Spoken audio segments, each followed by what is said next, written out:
Well, I mean, Big 12 this year, hard-fought contest, and I was just so happy how our guys were playing down the stretch.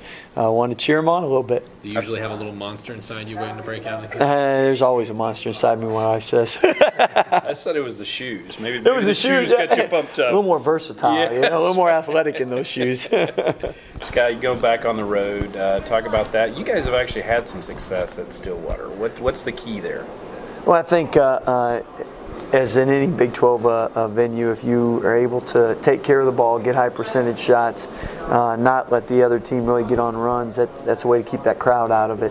But if you turn the ball over and get them easy ones in transition and their crowd gets going, that's when it's real tough to win on the road. Yeah, Rico said that he thought that Gallagher-Iba is probably the second toughest place to play in the Big 12 other than the Fog. What makes that arena so, I guess, special? Well, I think the way it's built, the proximity of the fans, they're right on top of you, and because of that, it's a real loud place. And what do you see from Oklahoma State? What kind of weapons and what? Well, I mean, Phil Forte and LeBron Nash scoring 35 a game, best scoring combination combo in the Big 12, and both of them have really done well. But I think their team has played outstanding defense, one of the top defenses in the country for a reason. They really contest shots, make it tough on you, and because of that, and because they're able to turn you over with their press sometimes, they're able to get easies.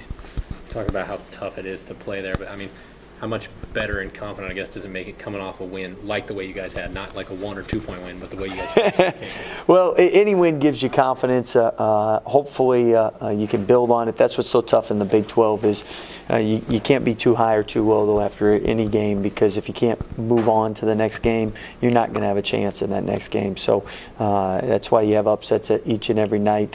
You got to be prepared and ready to go. Scott, does that last 7 minutes, though, show you kind of what this team is capable of? I know you said you fed off the crowd, but what you were able to do both ends of the floor. Well, I think we've seen spurts like that throughout the year, and that's why we've liked this team, along with because we've competed and played hard, we've given ourselves a chance to win each and every game. So hopefully that continues, and then we keep getting better with the execution, and just loved how that game ended, and like to have 12 more like that if possible.